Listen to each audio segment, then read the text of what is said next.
एक गांव में गोपाल नाम का आदमी रहता था। गोपाल हर बार नया व्यापार शुरू करता, लेकिन उसका पड़ोसी रामू हर बार वही काम शुरू कर देता। जब भी गोपाल कुछ बेचता, रामू उससे भी सस्ता बेचने लग जाता और सारे ग्राहक उसके पास चले जाते। एक दिन गोपाल आम बेचने लगा। वह जोर जोर से आवाज लगाने लगा, आइए आइए मीठे रसदार आम ले जाइए, ऐसे आम पूरे गांव में कहीं नहीं मिलेंगे। लोग आने ही लगे थे कि तभी रामू भी सामने दुकान लगाकर बैठ गया। आम ले जाइए, गोपाल से भी सस्ते आम। बस फिर क्या था, सारे ग्राहक रामू के पास चले गए। गोपाल का सारा माल बच गया। घर आकर गोपाल बहुत परेशान हुआ। उसने अपनी पत्नी से कहा, जब भी मैं कोई काम शुरू करता हूँ, रामू वही काम शुरू कर देता है। ऐसे तो मेरा व्यापार कभी नहीं चलेगा। पत्नी थोड़ी देर सोचकर बोली, अगर वो हर काम में तुम्हारी नकल करता है तो क्यों ना हम उसे सबक सिखाएं। गोपाल बोला, कैसे? पत्नी मुस्कुराकर बोली, हम एक ऐसा काम करेंगे जिसकी नकल करके वो खुद ही मुसीबत में पड़ जाए।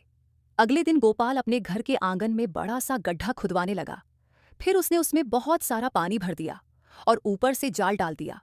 वह गांव में जोर जोर से कहने लगा, मैं अपने घर में सोने की मछलियां पाल रहा हूं, कुछ ही महीनों में मैं बहुत अमीर बन जाऊंगा। रामू ने यह सुना तो उसकी आंखें चमक उठीं।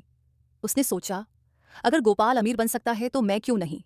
बस फिर क्या था, उसने भी अपने घर में वैसा ही बड़ा गड्ढा खुदवाया और उसमें पानी भर दिया।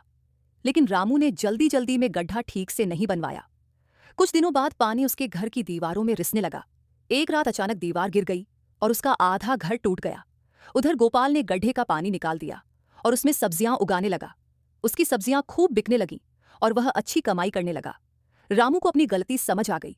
वह गोपाल के पास आया और बोला, मुझे माफ कर दो, मुझे किसी से जलना नहीं चाहिए था। गोपाल मुस्कुराकर बोला, जो हमेशा दूसरों की नकल करता है वो कभी आगे नहीं बढ़ पाता।